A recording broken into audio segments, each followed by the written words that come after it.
we have robots and conversation. Oh, do you want to start off? Sure, if you can get the program to kill, that would be great. Yeah, so the idea was we started out thinking about like what about robots made us emotive, and one thing that we quickly got to was when robots messed up. This was something that we felt we could empathize with. We could do, oh, it's just trying so hard, it's really cute. And then we thought about different forums in which we saw this happen, and the thing that we found was chatbots.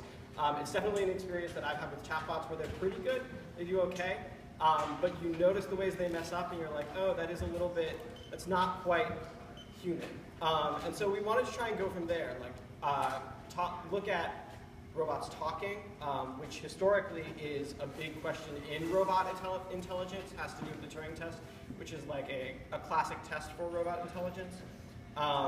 And we hooked up two chatbots, had them talk to each other, and immediately found that they had really like comically emotional conversations. They would go all over the place from really, really appreciative of one another to really, really negative towards, and even sometimes like violently negative towards one another. And we thought it would be really cool to try and find a way to give expression to that emotion in an embodied robotic form. And that was what we've been working on with this project. All right, so some of the driving questions that we started with were, what can robot interactions tell us about the way humans communicate? How can we bring them to life? When did they succeed? When did they fail? How come some of these interactions charm us, delight us, make us uncomfortable? When are they just completely boring, like the one today wasn't particularly stimulating? But it's fun that it worked. So I'll take you through the process for that a little bit. So the first part, Ari kind of addressed.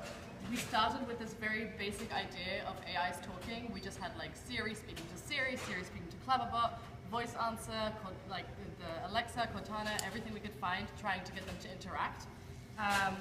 Then once we got past that stage, we actually started to, we hooked up two Cleverbots with each other, which is what you're seeing here. And you started to see them think, you started to see them talk. Here you have one of the first conversations.